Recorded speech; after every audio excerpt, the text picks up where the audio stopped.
Դատավոր Բեկթաշյանի ձայնի ցածրությունը դարձավ աղմուկի պատճառ։ Օդամղի ատրճանակով կրակած Հայկ Գյուրեղյանի գործով հերթական դատական նիստի ժամանակ այսպիսի մթնոլորտ էր։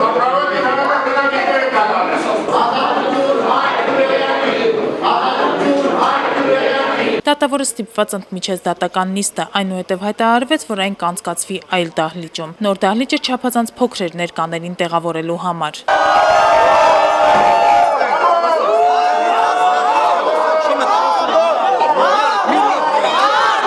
Դատական նիստը չսկսված հետաձգվեց։ Հայկ Գյուրեղյանը նորից չէր բերվել դատարան, դատանի հանդեպ անհարգալից վերաբերմունք դրսևորելու համար։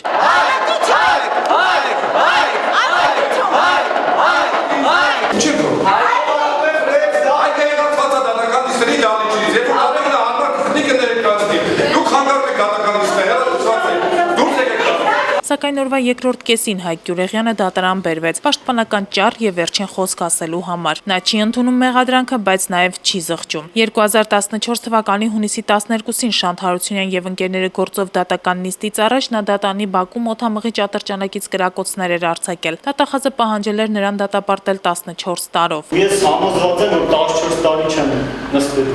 որովհետեւ այս ռեժիմը կարող է 14 օր չփոխել։ Դատական նիստին զուգահեռ բակում ակցիա էր։ 70-ամյա այս կինը խաղալիք ատրճանակով էր եկել։ Երիտասարդ տղայի կյանքը չխորտակել դրա համար, որ ինքը ընդամենը պաշտպանում է մի ուրիշին եւ նրա պահանջներն էլ են ճշմարիտ։ Գործով վճիռը կհրապարակվի սեպտեմբերի 15-ին։